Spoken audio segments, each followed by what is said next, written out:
আসসালামু আলাইকুম। আরবিডি নিউজের সর্বশেষ আন্তর্জাতিক সংবাদে সবাইকে আমন্ত্রণ জানাচ্ছি। সঙ্গে আছি আমি রাজীব। প্রথমেই জেনে নেওয়া যাক কি থাকছে এখনকার গুরুত্বপূর্ণ সংবাদ শিরোনামে। ইউক্রেন সীমান্তে প্রায় 2 লাখ রুশ সেনা আছে দাবি যুক্তরাষ্ট্রের। উত্তেজনার মধ্যেই মহড়ার তদারকি করবেন ভ্লাদিমির পুতিন।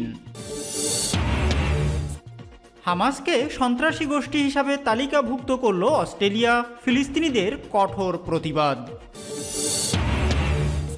এবং সর্বশেষ থাকছে হিজাব ইস্যুতে অবশেষে পিছু হটতে যাচ্ছে কর্ণাটক। হিজাব নিয়ে তুমুল আন্দোলন চলছে ভারতে, শুধু ভারতেই নয় বহির্বিশ্বেও হিজাব নিয়ে আন্দোলন চলছে। কারণ নরেন্দ্র মোদী অমিত শাহের লেলিয়া কুত্তারা যেভাবে হিজাবের বিরুদ্ধে ফুঁসে উঠেছে, যেভাবে উগ্রবাদী হিন্দুরা, যেভাবে উগ্রবাদী ওই জঙ্গিরা হিজাবকে আক্রমণ করছে, মুসলমানদের আক্রমণ করছে, তাতে বসে থাকার সময় এখন আর নয়। সারা বিশ্ব থেকে যার জন্য মুসলিম সমাজ জাগ্রত হয়েছে। বিশেষত মুস্কান যখন আল্লাহু আকবার ধ্বনি তুলে একাই প্রতিবাদ করল, তারপর থেকে সমস্ত বিশ্ব প্রতিবাদে ফেটে পড়েছে। উগ্রবাদীদের বিরুদ্ধে একজোট হয়ে মাঠে নেমেছে মুসলিম সমাজ, বিশ্ব সমাজ, এমনকি জাতিসংঘ পর্যন্ত। যুক্তরাষ্ট্র ভারতের মিত্র হওয়া সত্ত্বেও ভারতকে হুঁশিয়ারি দিয়েছে, কারণ হিজাব একটি ধর্মীয় ব্যাপার এবং এই ধর্মীয় স্বাধীনতাতেই আক্রমণ করতে চাইছে ভারত, বিশেষত নরেন্দ্র মোদী অমিত শাহের সরকার। কারণ নরেন্দ্র মোদী এবং অমিত শাহের সরকার ধর্ম কোনো বিষয় নয়, মূল বিষয় হচ্ছে তাদের নির্বাচনে জয়লাভ। আর এজন্য তারা হিন্দু এবং মুসলমানদের ভিতর এই ধর্মীয় ইস্যুগুলোর মাধ্যমে বিভাজন সৃষ্টি করে ধর্মীয় মেরুকরণ করতে চায়। কিন্তু অবশেষে সারা বিশ্বের চাপে, মানুষের চাপে, মুসলমানদের চাপে বাধ্য হয়ে নত স্বীকার করতে বাধ্য হচ্ছে কর্ণাটক হাইকোর্ট। হিজাব ইস্যুতে পিছু হটতে যাচ্ছে বলেই ধারণা করা হচ্ছে এবং হিজাব স্থায়ী রূপে ভারতের মহিলারা, ভারতের মেয়েরা পড়তে পারবে সে ঘোষণাই হয়তো আসতে যাচ্ছে খুব শীঘ্রই। এ বিষয়ে বিস্তারিত থাকছে ভিডিওর শেষ অংশে, সুতরাং বিস্তারিত জানতে অবশ্যই ভিডিওটি শেষ পর্যন্ত দেখার জন্য বিনীতভাবে অনুরোধ রইল। এবং আপনারা কি চান হিজাব স্থায়ী পোশাক হিসাবে ভারতে সকল মহিলারা পড়ুক? যদি তাই চান অবশ্যই কমেন্টস করে জানিয়ে দিবেন।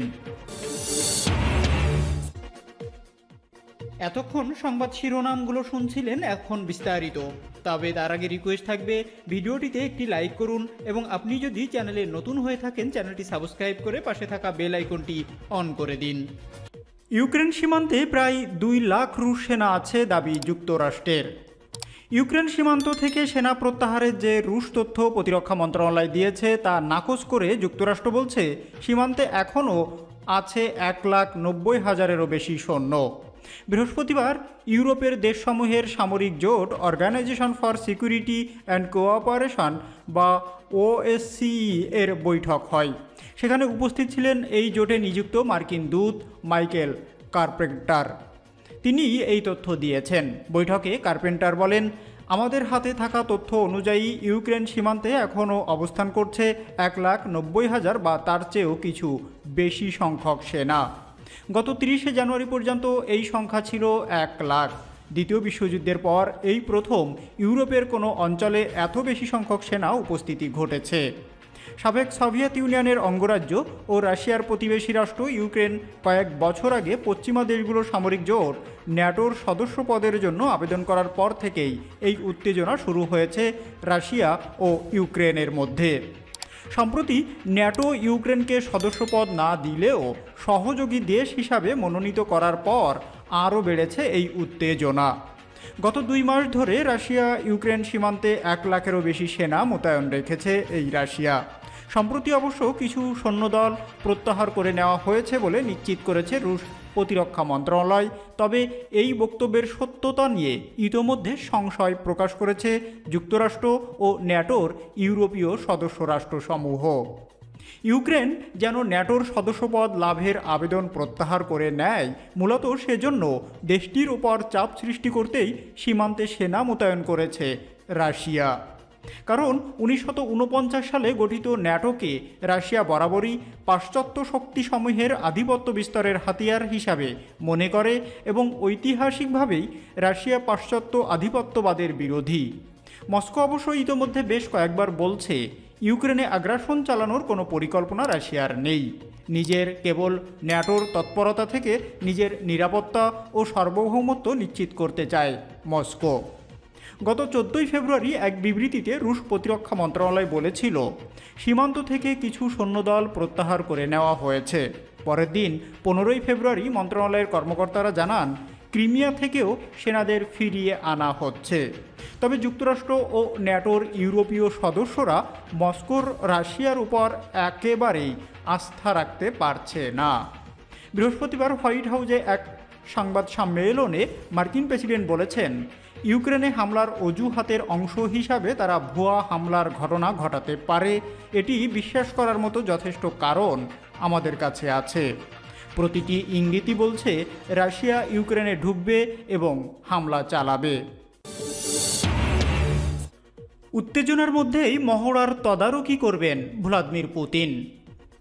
ইউক্রেন ইস্যুতে পশ্চিমাদের সঙ্গে উত্তেজনার মধ্যেই বড় একটি সামরিক মহড়ার আয়োজন করতে যাচ্ছে রাশিয়া। শনিবারের ওই মহড়া প্রসঙ্গে প্রেসিডেন্ট ভ্লাদিমির পুতিন নিজেই পর্যবেক্ষণ করবেন বলে জানা যাচ্ছে। শুক্রবার কাতার ভিত্তিক সংবাদ মাধ্যম আল জাজিরার এক প্রতিবেদনে এই তথ্য জানানো হয়। রাশিয়ার প্রতিরক্ষা মন্ত্রণালয় জানায় মন্ত্রণালয় আন্তঃমহাদেশীয় ব্যালিস্টিক ও ক্রুজ ক্ষেপণাস্ত্রের উৎক্ষেপণ অন্তর্ভুক্ত থাকবে। তাছাড়া দক্ষিণ সামরিক জেলার বিমান বাহিনীর পাশাপাশি উত্তর ও কৃষ্ণ সাগরেও বাহিনীও এতে অংশ নেবে। মস্কোতে পুতিনের সঙ্গে বৈঠককালে বেলারুশের নেতা আলেকজান্ডার লুকাশেঙ্কো জানান শনিবারের মহড়া দেখতে তিনিও উপস্থিত থাকবেন। এর আগে বৃহস্পতিবার মার্কিন প্রেসিডেন্ট জো বাইডেন সতর্ক করে বলেন যে কোনো দিন রাশিয়া ইউক্রেনে হামলা চালাতে পারে। গত কয়েক সপ্তাহে ইউক্রেন সীমান্তে রাশিয়া আনুমানিক 1,50,000 সেনা মোতায়েন করে। এ বিষয়ে পশ্চিমাদের নজর রয়েছে। তবে রাশিয়া শুরু থেকেই জানিয়ে আসছে কিয়েভে আগ্রাসন চালানো হবে না। ক্রেমলিনের মুখপাত্র দিমিত্রি পেসকভ বলেন শনিবারের মহড়া নিয়ে রাশিয়া খুবই স্বচ্ছ অবস্থানে রয়েছে, এতে উদ্বেগের কোনো কারণ নেই। তাছাড়া গুরুত্বপূর্ণ মহড়াটিতে পুতিনের ব্যাপক ভূমিকা রয়েছে বলেও জানান তিনি। এদিকে ইউক্রেন সীমান্ত থেকে রাশিয়া কিছু সেনাকে ঘাঁটিতে ফিরিয়ে নিয়েছে। দেশটির প্রতিরক্ষা মন্ত্রণালয় এই তথ্য নিশ্চিত করে। কিন্তু ন্যাটোর পক্ষ থেকে অভিযোগ করা হয় ইউক্রেন সীমান্তে সেনা সংখ্যা আরও বাড়াচ্ছে রাশিয়া। রাশিয়া সেনা প্রত্যাহারের কথা জানালেও এখনও ন্যাটোর পক্ষ থেকে ভিন্ন তথ্য জানানো হচ্ছে। হামাসকে সন্ত্রাসী গোষ্ঠী হিসাবে তালিকাভুক্ত করল অস্ট্রেলিয়া, ফিলিস্তিনিদের কঠোর প্রতিবাদ।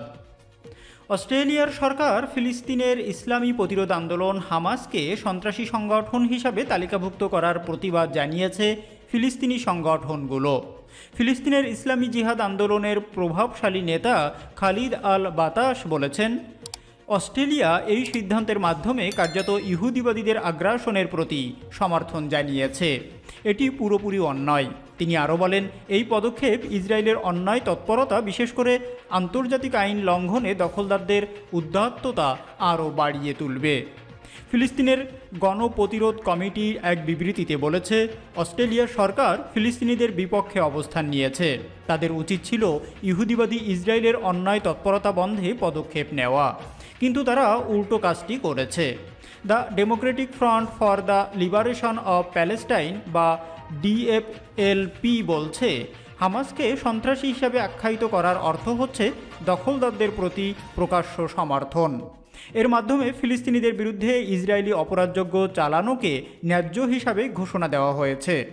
অস্ট্রেলিয়ার স্বরাষ্ট্রমন্ত্রী ক্যারেন অ্যান্ড্রুস বৃহস্পতিবার এক বিবৃতিতে বলেছেন তারা হামাসকে সন্ত্রাসী গোষ্ঠী হিসাবে ঘোষণা করে কালো তালিকাভুক্ত করেছে। এর আগে 2003 সালে হামাসের সামরিক শাখা আল কাসামস ব্রিগেডিয়ারকে সন্ত্রাসী গোষ্ঠী হিসাবেই তালিকাভুক্ত করেছিল অস্ট্রেলিয়ার সরকার। এবার পুরো দলকেই সন্ত্রাসী হিসাবে ঘোষণা করা হলো। সংবাদ সম্মেলনে ক্যারেন অ্যান্ড্রুস জানান আগামী এপ্রিল থেকে এই সিদ্ধান্ত কার্যকর হবে। এর আগেই অস্ট্রেলীয় সরকারের এই সিদ্ধান্তের কঠোর নিন্দা জানিয়েছে হামাস। দলটির মুখপাত্র হাজেম কাসেম এই পদক্ষেপকে ইসরায়েলের প্রতি অস্ট্রেলিয়ার অন্ধ সমর্থনের স্পষ্ট প্রমাণ বলেও উল্লেখ করেছেন। তিনি আরও বলেন, ফিলিস্তিনে ইসরায়েলের দখলদারিত্ব বন্ধে বর্তমানে যেসব আন্তর্জাতিক আইন রয়েছে, অস্ট্রেলিয়ার এই পদক্ষেপ সেসবের সঙ্গে সাংঘর্ষিক। তিনি বলেন, হামাসকে নয় বরং ইসরায়েলকে সন্ত্রাসী হিসাবে ঘোষণা করা উচিত ছিল অস্ট্রেলিয়ার, যারা আন্তর্জাতিক আইনের তোয়াক্কা না করে প্রতিনিয়ত ফিলিস্তিনে তাদের সীমানা বাড়াচ্ছে এবং ফিলিস্তিনিদের নির্বিচারে হত্যা করছে। হিজাব ইস্যুতে পিছু হটতে যাচ্ছে কর্ণাটক। দক্ষিণ এশিয়ার ঘনবসতিপূর্ণ রাষ্ট্র ভারতের কর্ণাটক রাজ্যে হিজাব ইস্যুতে সৃষ্ট বিতর্ক উচ্চ আদালত পর্যন্ত গড়িয়েছে। হিজাবের পক্ষে বিপক্ষে পাল্টা বিপক্ষে বিক্ষোভের কারণে এই বিতর্কের ঢেউ ছড়িয়েছে গোটা দেশে। বিদ্যমান পরিস্থিতিতে হিজাব ইস্যুতে রাজ্য জুড়ে প্রবল আন্দোলনের জেরে শেষ পর্যন্ত নির্দেশনা সংশোধনের পথেই হাঁটতে যাচ্ছে কর্ণাটক সরকার। বেশ কয়েকটি সূত্রের বরাতে তথ্যটি জানিয়েছে ভারতীয় সংবাদ মাধ্যম দ্য ইন্ডিয়ান এক্সপ্রেস। বিষয়টি নিয়ে বিকেলে গুরুত্বপূর্ণ বৈঠকে বসতে যাচ্ছে রাজ্যটির মন্ত্রিসভা। গত 5 ফেব্রুয়ারি কর্ণাটকের কলেজগুলোতে মুসলিম ছাত্রীদের হিজাব পরিধান করে প্রবেশের ব্যাপারে নিষেধাজ্ঞা জারি করেছিল রাজ্যটির ক্ষমতাসীন দল বিজেপির নেতৃত্বাধীন সরকার। যদিও ওই নির্দেশ নিয়ে ভারত ও দেশটির বাইরে বিতর্ক তুঙ্গে ওঠে। উত্তপ্ত পরিস্থিতিতে রাজ্য জুড়ে চূড়ান্ত অপ্রীতিকর ঘটনার আশঙ্কাও দেখা দিয়েছে। বিতর্কিত ওই বিষয়টি এখনও কর্ণাটক হাইকোর্টে বিচারাধীন রয়েছে। ভারতীয় মিডিয়াটি বলছে, হিজাবে নিষেধাজ্ঞার প্রসঙ্গে এখনও পর্যন্ত যে নির্দেশনা দেওয়া হয়েছিল, কর্ণাটক সরকার তাতে কিছু পরিবর্তন আনতে পারে বলে তাদের কাছে খবর এসেছে। বেশ কয়েকটি সূত্রের বরাত দিয়ে দ্য ইন্ডিয়ান এক্সপ্রেস জানায়, এরই মধ্যে কর্ণাটকের শিক্ষা দপ্তর তাদের হিজাব সংক্রান্ত নির্দেশনাটি সংশোধন নিয়ে চিন্তাভাবনা শুরু করেছে। যদিও বিষয়টি এখন আদালতে বিচারাধীন হওয়ায় তড়িঘড়ি করে এ ব্যাপারে কোনো পদক্ষেপ নিতে পারবে না রাজ্য সরকার। এদিকে বৃহস্পতিবার হিজাব নিষেধাজ্ঞা এবং সরকারি নির্দেশনা চ্যালেঞ্জ করে দায়ের করা পিটিশনগুলো হাইকোর্টের ফুল বেঞ্চে শুনানির জন্য তোলা হয়। হিজাবের নিষেধাজ্ঞা সাম্য, ধর্ম, মত প্রকাশ, ব্যক্তিগত স্বাধীনতা এবং অধিকারের বিরুদ্ধে বলে আদালতে যুক্তি দেখানো হয়। অন্যদিকে এ ব্যাপারে পাল্টা যুক্তি দেওয়ার ক্ষেত্রে কিছুটা সময় চান রাজ্যের অ্যাডভোকেট জেনারেল প্রভুলিং নাভাদগি। পরবর্তী সময়ে অ্যাডভোকেট জেনারেল আদালতে জানান, তিনি রাজ্য সরকারের কাছ থেকে এ ব্যাপারে নতুন নির্দেশনা চাইবেন। আদালত এ ব্যাপারে তিনি যুক্তি বা ব্যাখ্যা দেবেন বলে দাবি ওই কর্মকর্তার। কর্ণাটক হাইকোর্টের প্রধান বিচারপতি ঋতুরাজ অবস্থি, বিচারপতি কৃষ্ণ এস দীক্ষিত এবং বিচারপতি জে এম খাজিকে নিয়ে গঠিত ফুল বেঞ্চকে রাজ্যের অ্যাডভোকেট জেনারেল বলেন, এখানে কয়েকটি ছোট জিনিস আছে। জবাবে আদালত এজিকে জানান, রাজ্য বর্তমানে যে নিষেধাজ্ঞা আরোপ করেছে সে ব্যাপারে অ্যাডভোকেট জেনারেল তার যুক্তি শুরু করতে পারেন। কিন্তু উল্লেখযোগ্যভাবে আদালত এজিকে আরও বলেন, আপনি যদি সরকারি নির্দেশ সংশোধন করার চেষ্টা করেন তবে সেটি ঠিক আছে। সূত্রের বরাতে দ্য ইন্ডিয়ান এক্সপ্রেস জানিয়েছে, কর্ণাটক হাইকোর্টে হিজাব মামলার শুনানি শুরুর আগেই গুরুত্বপূর্ণ বৈঠকে বসছে রাজ্যের মন্ত্রিসভা। মুখ্যমন্ত্রী বাসবরাজ বোম্বাইয়ের নেতৃত্বে রাজ্যটির মন্ত্রিসভার ওই বৈঠকেই হিজাব ইস্যুতে গুরুত্বপূর্ণ সিদ্ধান্ত নেওয়া হতে পারে। গত 1 মাসের বেশি সময় যাবৎ কর্ণাটকের বিভিন্ন স্কুল কলেজে একদিকে হিজাব পরিধান করে স্কুলে বসার অনুমতির দাবিতে আন্দোলন করছে মুসলিম ছাত্রীরা, অপরদিকে হিন্দু শিক্ষার্থীরা গেরুয়া ওড়না পরে হিজাব বিরোধী আন্দোলন শুরু করেছে। বিশ্লেষকরা জানিয়েছে, কর্ণাটকের স্কুল কলেজে হিজাব পরা মুসলিম মেয়েদের ঢুকতে না দেওয়াকে কেন্দ্র করে যে বিতর্ক শুরু হয়েছিল তা বর্তমানে দেশটির দক্ষিণাঞ্চলীয় ওই রাজ্যটির সীমানা ছাড়িয়ে ভারতের বাকি অঞ্চলগুলোতেও ছড়িয়ে পড়েছে। হিজাবে নিষেধাজ্ঞার প্রতিবাদে বিক্ষোভ হয়েছে দিল্লি থেকে পশ্চিমবঙ্গেও। এতে মুখ খুলেছেন দেশটির বড় বড় রাজনৈতিক ও আন্তর্জাতিক ব্যক্তিত্বরাও। উল্লেখ্য, কর্ণাটকে এই আন্দোলনের সূত্রপাত ঘটেছে গত মাসে। সে সময় রাজ্যের উদুপি জেলার সরকারি বালিকা পিইউ কলেজের 6 জন মুসলিম ছাত্রীকে হিজাব পরার কারণে শ্রেণীকক্ষের বাইরে বসতে বাধ্য করার পর এই ঘটনার সূত্রপাত।